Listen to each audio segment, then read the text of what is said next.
নমস্কার, শুভ সকাল। আজ 5ই নভেম্বর বুধবার। পঞ্জিকা অনুসারে আজ কার্তিক পূর্ণিমা তিথি। আজ পালিত হচ্ছে দেব দীপাবলি। মকর, কুম্ভ ও মীন রাশির জাতকদের ভাগ্যে আজ কি আছে জেনে নিন। মকর রাশি। আজ মকর রাশির জাতকদের বিরুদ্ধে কূটনৈতিক চক্রান্ত হতে পারে। বাড়ির গুরুজনদের স্বাস্থ্য সংক্রান্ত কারণে অর্থ ব্যয় হবে। ন্যায্য প্রাপ্তি বিলম্ব হতে পারে। ফাটকা অর্থ লাভ হওয়ার সম্ভাবনা রয়েছে। কর্মক্ষেত্রে আইনি গোলযোগে জড়িয়ে পড়ার আশঙ্কা রয়েছে। কুম্ভ রাশি। নতুন উপার্জনের পথ পেতে পারেন কুম্ভ রাশির জাতকরা। সৎ বন্ধুর পরামর্শে হঠাৎ আসা বিপদ এড়ানো সম্ভব। জীবনসঙ্গীর সঙ্গে মতান্তর হওয়ার সম্ভাবনা রয়েছে।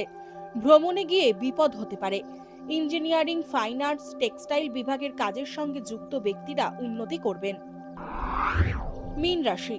আজ সাংসারিক সমস্যাগুলি সমাধান করার মতো পরিস্থিতি পাবেন। ঈর্ষাকাতর সহকর্মীর থেকে সাবধান থাকুন। অংশীদারি ব্যবসা লাভজনক হবে। গুরুত্বপূর্ণ চুক্তি স্বাক্ষরিত হওয়ার সম্ভাবনা রয়েছে। নতুন বাড়ি কেনার যোগ প্রবল। গাড়ি কেনার সম্ভাবনা রয়েছে।